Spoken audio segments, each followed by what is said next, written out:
ಹರೇ ಕೃಷ್ಣ. ಎಲ್ಲ ಕೇಳುಗರಿಗೂ ಶ್ರೀಮದ್ ಭಾಗವತದ ಅಧ್ಯಯನಕ್ಕೆ ಸ್ವಾಗತ. ಶ್ರೀಮದ್ ಭಾಗವತದ ದಶಮ ಸ್ಕಂದದಲ್ಲಿ ಗೋವರ್ಧನಗಿರಿಯ ಪೂಜೆಯ ಕುರಿತಾಗಿ ನಾವು ತಿಳಿದುಕೊಳ್ಳುತ್ತಿದ್ದೇವೆ. ಇಂದ್ರನ ಅಹಂಕಾರವನ್ನು ಅಡಗಿಸಲು ಶ್ರೀಕೃಷ್ಣನು ಇಂದ್ರ ಪೂಜೆಯ ಬದಲಾಗಿ ಗೋವರ್ಧನಗಿರಿಯ ಪೂಜೆಯನ್ನು ಮಾಡುವಂತೆ ನಂದ ಮಹಾರಾಜನ ಮನವೊಲಿಸಿದನು. ನಂದ ಮಹಾರಾಜನಲ್ಲಿ ಶ್ರೀಕೃಷ್ಣನು ಈ ರೀತಿಯಾಗಿ ನುಡಿದನು: ನಮ್ಮ ಬಾಂಧವ್ಯವಿರುವುದು ಗೋವರ್ಧನಗಿರಿಯೊಂದಿಗೆ ಮತ್ತು ವೃಂದಾವನದ ಕಾಡಿನೊಂದಿಗೆ, ಬೇರೆ ಯಾವುದರೊಂದಿಗೂ ಇಲ್ಲ. ನಗರಗಳಲ್ಲಿ ಅರಮನೆಗಳಿವೆ, ಆದರೆ ನಾವು ವೃಂದಾವನದ ಕಾಡಿನಲ್ಲಿ ವಾಸ ಮಾಡುವುದರಲ್ಲಿ ತೃಪ್ತರಾಗಿದ್ದೇವೆ. ಗೋವರ್ಧನಗಿರಿಯನ್ನು ತೃಪ್ತಿಗೊಳಿಸಲು ಒಂದು ಯಜ್ಞವನ್ನು ಪ್ರಾರಂಭಿಸೋಣ. ಇಂದ್ರನೊಡನೆ ನಮಗೆ ಸಂಬಂಧವೇ ಬೇಡ. ಕೃಷ್ಣನ ಮಾತುಗಳನ್ನು ಕೇಳಿ ನಂದ ಮಹಾರಾಜನು, ಪ್ರೀತಿಯ ಹುಡುಗ, ನೀನು ಕೇಳುತ್ತಿರುವುದರಿಂದ ಗೋವರ್ಧನಗಿರಿಗಾಗಿ ಒಂದು ಪ್ರತ್ಯೇಕ ಯಜ್ಞವನ್ನು ಏರ್ಪಡಿಸುತ್ತೇನೆ. ಆದರೆ ಈಗ ನಾವು ಇಂದ್ರಯಜ್ಞವನ್ನು ಮಾಡೋಣ ಎಂದನು. ಆದರೆ ಕೃಷ್ಣನು, ಪ್ರೀತಿಯ ತಂದೆಯೇ, ವಿಳಂಬ ಮಾಡಬೇಡ. ಗೋವರ್ಧನಗಿರಿಗೆ ನೀನು ಏರ್ಪಡಿಸಬೇಕೆಂದಿರುವ ಯಜ್ಞಕ್ಕೆ ಬಹಳ ಕಾಲವೂ ಬೇಕು. ಇಂದ್ರಯಜ್ಞಕ್ಕಾಗಿ ನೀನು ಮಾಡಿರುವ ಸಿದ್ಧತೆಗಳನ್ನೇ ಬಳಸಿಕೊಂಡು ಗೋವರ್ಧನಗಿರಿಯನ್ನು ಸ್ಥಳೀಯ ಬ್ರಾಹ್ಮಣರನ್ನು ತೃಪ್ತಿಗೊಳಿಸಲು ಅವನ್ನು ಕೂಡಲೇ ಉಪಯೋಗಿಸಿಕೊಳ್ಳುವುದು ಉತ್ತಮ. ಕಡೆಗೆ ನಂದ ಮಹಾರಾಜನು ಒಪ್ಪಿದನು.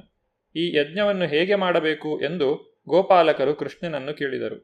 ಕೃಷ್ಣನು ಈ ರೀತಿ ಮಾರ್ಗದರ್ಶನವನ್ನು ಮಾಡಿದನು: ಯಜ್ಞಕ್ಕಾಗಿ ಧಾನ್ಯದಿಂದ ಮತ್ತು ತುಪ್ಪದಿಂದ ಸೊಗಸಾದ ಎಲ್ಲ ಬಗೆಯ ಆಹಾರವನ್ನು ಮಾಡಿ, ವೈದಿಕ ಮಂತ್ರಗಳನ್ನು ಪಠಿಸಿ, ಅಗ್ನಿಗೆ ಆಹುತಿಯನ್ನು ಕೊಡಬಲ್ಲ ವಿದ್ವಾಂಸ ಬ್ರಾಹ್ಮಣರನ್ನು ಆಹ್ವಾನಿಸಿ, ಬ್ರಾಹ್ಮಣರಿಗೆ ದಾನವಾಗಿ ಎಲ್ಲ ಬಗೆಯ ದವಸ ಧಾನ್ಯಗಳನ್ನು ಕೊಡಬೇಕು.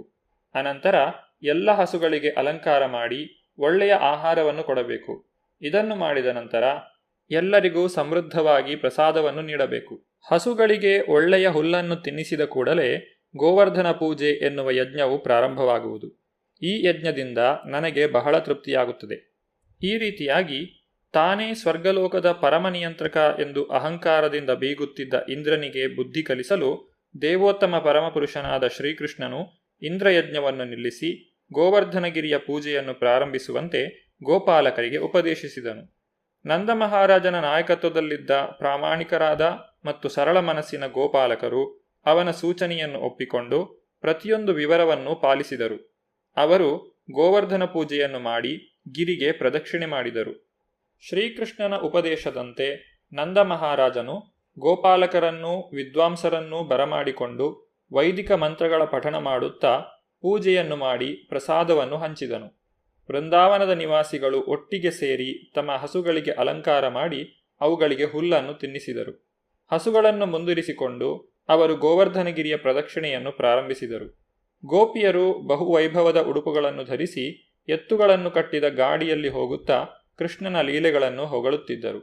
ಗೋವರ್ಧನ ಪೂಜೆಗೆ ಅರ್ಚಕರಾಗಿ ಬಂದ ಬ್ರಾಹ್ಮಣರು ಗೋಪಾಲಕರಿಗೂ ಗೋಪಿಯರಿಗೂ ಆಶೀರ್ವಾದ ಮಾಡಿದರು.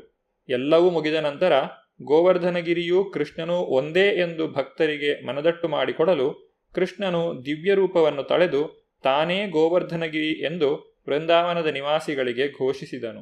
ಅಲ್ಲಿ ಅರ್ಪಿಸಿದ್ದ ನೈವೇದ್ಯವನ್ನೆಲ್ಲ ತಿನ್ನಲು ಪ್ರಾರಂಭಿಸಿದನು. ಕೃಷ್ಣ ಮತ್ತು ಗೋವರ್ಧನಗಿರಿಗಳು ಒಂದೇ ಎನ್ನುವುದನ್ನು ಈಗಲೂ ಗೌರವಿಸಲಾಗುತ್ತದೆ. ಶ್ರೇಷ್ಠ ಭಕ್ತರು ಗೋವರ್ಧನಗಿರಿಯಿಂದ ಬಂಡೆಗಳನ್ನು ತೆಗೆದುಕೊಂಡು ದೇವಾಲಯಗಳಲ್ಲಿ ಕೃಷ್ಣನ ಮೂರ್ತಿಯನ್ನು ಪೂಜಿಸುವಂತೆಯೇ ಅವುಗಳನ್ನು ಪೂಜಿಸುತ್ತಾರೆ. ಗೋವರ್ಧನಗಿರಿಯಿಂದ ಸಣ್ಣ ಕಲ್ಲುಗಳನ್ನಾದರೂ ತೆಗೆದುಕೊಂಡು ಹೋಗಿ ಮನೆಯಲ್ಲಿ ಪೂಜಿಸುತ್ತಾರೆ, ಏಕೆಂದರೆ ಇದು ಕೃಷ್ಣನ ಮೂರ್ತಿಯನ್ನು ಪೂಜಿಸಿದಂತೆಯೇ. ಹೀಗೆ ಗೋವರ್ಧನಗಿರಿಯ ಪೂಜೆಯ ಯಜ್ಞವನ್ನು ಮಾಡುವಾಗ ವೃಂದಾವನದ ಎಲ್ಲ ನಿವಾಸಿಗಳು ವಸುದೇವನ ಮಗನಾದ ಶ್ರೀಕೃಷ್ಣನ ಆದೇಶಗಳನ್ನು ಪಾಲಿಸಿದರು ಮತ್ತು ತಮ್ಮ ತಮ್ಮ ಮನೆಗಳಿಗೆ ಹಿಂದಿರುಗಿದರು. ವೃಂದಾವನ ನಿವಾಸಿಗಳು ತನಗೆ ಅರ್ಪಿಸುತ್ತಿದ್ದ ಯಜ್ಞವನ್ನು ಕೃಷ್ಣನು ನಿಲ್ಲಿಸಿದನು ಎಂದು ಇಂದ್ರನಿಗೆ ಗೊತ್ತಾದಾಗ ನಂದ ಮಹಾರಾಜನ ಅನುಯಾಯಿಗಳಾಗಿದ್ದ ವೃಂದಾವನದ ನಿವಾಸಿಗಳನ್ನು ಸ್ವತಃ ಕೃಷ್ಣನೇ ರಕ್ಷಿಸುತ್ತಿದ್ದ ಎಂದು ಚೆನ್ನಾಗಿ ತಿಳಿದಿದ್ದರೂ ತನ್ನ ಕೋಪವನ್ನು ಅವರ ಮೇಲೆ ತೀರಿಸಿಕೊಂಡ. ಮೋಡಗಳ ನಿಯಂತ್ರಕನಾಗಿ ಇಂದ್ರನು ಸಂವರ್ತಕ ಎನ್ನುವ ಮೋಡವನ್ನು ಕರೆದನು. ಇಡೀ ಬ್ರಹ್ಮಾಂಡವನ್ನೇ ವಿನಾಶ ಮಾಡುವ ಅಗತ್ಯವಿದ್ದಾಗ ಈ ಮೋಡಗಳನ್ನು ಬರಮಾಡಲಾಗುತ್ತದೆ.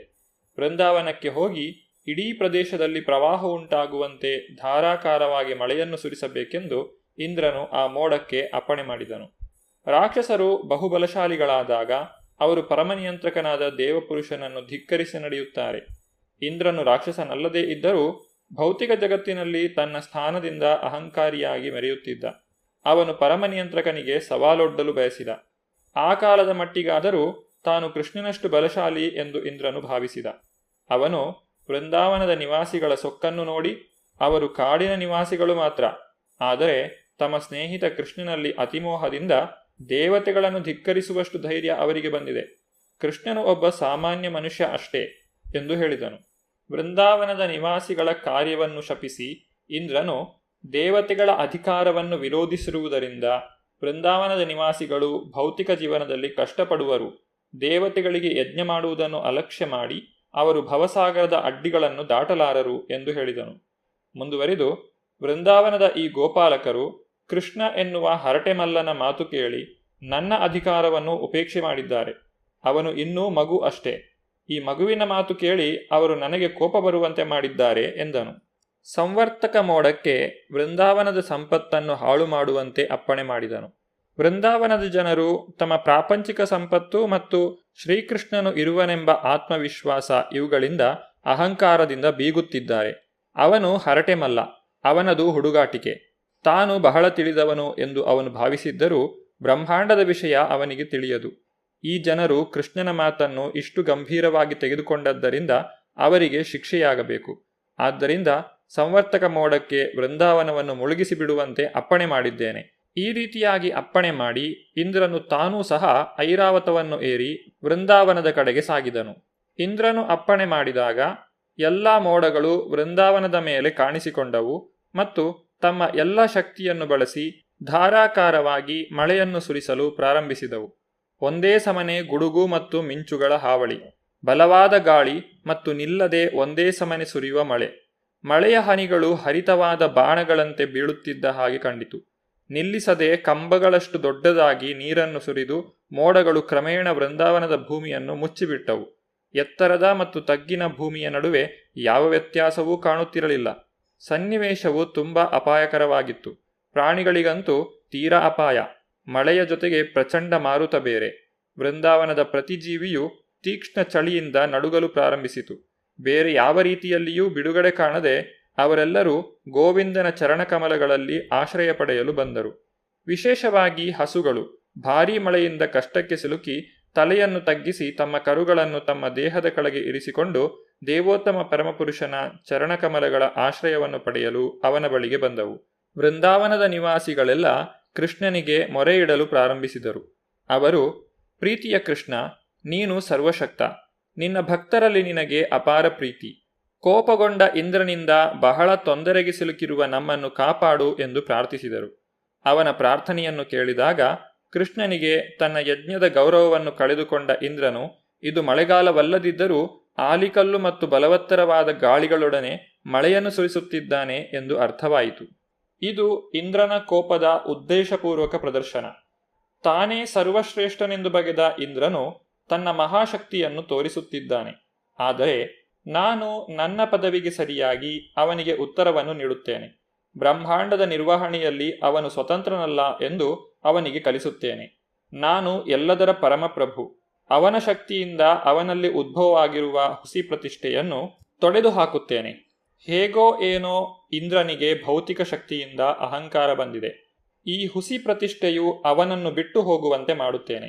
ವೃಂದಾವನದ ಭಕ್ತರು ಶುದ್ಧ ಮನಸ್ಸಿನವರು. ಈಗ ಅವರು ಸಂಪೂರ್ಣವಾಗಿ ನನ್ನ ಕೃಪೆಯನ್ನೇ ಅವಲಂಬಿಸಿದ್ದಾರೆ. ಅವರನ್ನು ನಾನು ಸಂಪೂರ್ಣವಾಗಿ ನನ್ನ ರಕ್ಷಣೆಯಲ್ಲಿ ತೆಗೆದುಕೊಂಡಿದ್ದೇನೆ. ಆದ್ದರಿಂದ ಅವರನ್ನು ರಕ್ಷಿಸುತ್ತೇನೆ. ನನ್ನ ನಿಗೂಢ ಶಕ್ತಿಯಿಂದ ಅವರನ್ನು ಉಳಿಸುತ್ತೇನೆ. ಹೀಗೆ ಯೋಚಿಸಿ ಶ್ರೀಕೃಷ್ಣನು ಕೂಡಲೇ ಮಗುವು ನೆಲದಿಂದ ಅಣಬೆಯನ್ನು ಎತ್ತಿಕೊಳ್ಳುವಂತೆ ಗೋವರ್ಧನಗಿರಿಯನ್ನು ಒಂದು ಕೈಯಲ್ಲಿ ಮೇಲೆತ್ತಿದನು. ಹೀಗೆ ಅವನು ಗೋವರ್ಧನಗಿರಿಯನ್ನು ಎತ್ತುವ ದಿವ್ಯಲೀಲೆಯನ್ನು ತೋರಿಸಿದನು. ಶ್ರೀಕೃಷ್ಣನು ತನ್ನ ಭಕ್ತರಿಗೆ ಹೀಗೆ ಹೇಳಿದನು: ನನ್ನ ಪ್ರೀತಿಯ ಸೋದರರೇ, ವೃಂದಾವನ ನಿವಾಸಿಗಳೇ, ನಾನು ಮೇಲಕ್ಕೆತ್ತಿರುವ ಗೋವರ್ಧನಗಿರಿಯ ಛತ್ರಿಯ ಕೆಳಗೆ ನೀವು ಕ್ಷೇಮವಾಗಿ ಬರಬಹುದು. ಗಿರಿಗೆ ಹೆದರಿಕೊಂಡು ಅದು ನನ್ನ ಕೈಯಿಂದ ಬೀಳುವುದು ಎಂದು ಹೆದರಬೇಡಿ. ಬಲವತ್ತರವಾದ ಮಳೆ ಮತ್ತು ರಭಸದ ಗಾಳಿಗಳಿಂದ ನೀವುಗಳು ಬಹಳವಾಗಿ ಕಷ್ಟಪಟ್ಟಿದ್ದೀರಿ. ಆದ್ದರಿಂದ ನಾನು ಈ ಗಿರಿಯನ್ನು ಮೇಲೆತ್ತಿ ಹಿಡಿದಿದ್ದೇನೆ. ಇದು ನಿಮ್ಮನ್ನು ಛತ್ರಿಯಂತೆಯೇ ರಕ್ಷಿಸುತ್ತದೆ. ನಿಮ್ಮ ಈಗಿನ ಕಷ್ಟಗಳಿಂದ ಪಾರು ಮಾಡಲು ಇದು ಸರಿಯಾದ ವಿಧಾನ ಎಂದು ನನಗನಿಸುತ್ತದೆ. ಈ ಮಹಾಛತ್ರಿಯ ಕೆಳಗೆ ನೀವೆಲ್ಲರೂ ಆಶ್ರಯವನ್ನು ಪಡೆಯಿರಿ. ಹೀಗೆ ಶ್ರೀಕೃಷ್ಣನ ಭರವಸೆಯನ್ನು ಪಡೆದು ವೃಂದಾವನ ನಿವಾಸಿಗಳೆಲ್ಲ ಗಿರಿಯ ಕೆಳಕ್ಕೆ ಬಂದರು ಮತ್ತು ತಮ್ಮ ಆಸ್ತಿ ಮತ್ತು ಪ್ರಾಣಿಗಳೊಡನೆ ಅಲ್ಲಿ ಸುರಕ್ಷಿತವಾಗಿ ಇದ್ದರು. ಶ್ರೀಕೃಷ್ಣನ ಬಾಲಲೀಲೆಗಳ ಮುಂದುವರಿದ ಭಾಗವನ್ನು ನಾವು ಮುಂದಿನ ಸಂಚಿಕೆಯಲ್ಲಿ ನೋಡೋಣ. ಧನ್ಯವಾದಗಳು. ಹರೇ ಕೃಷ್ಣ.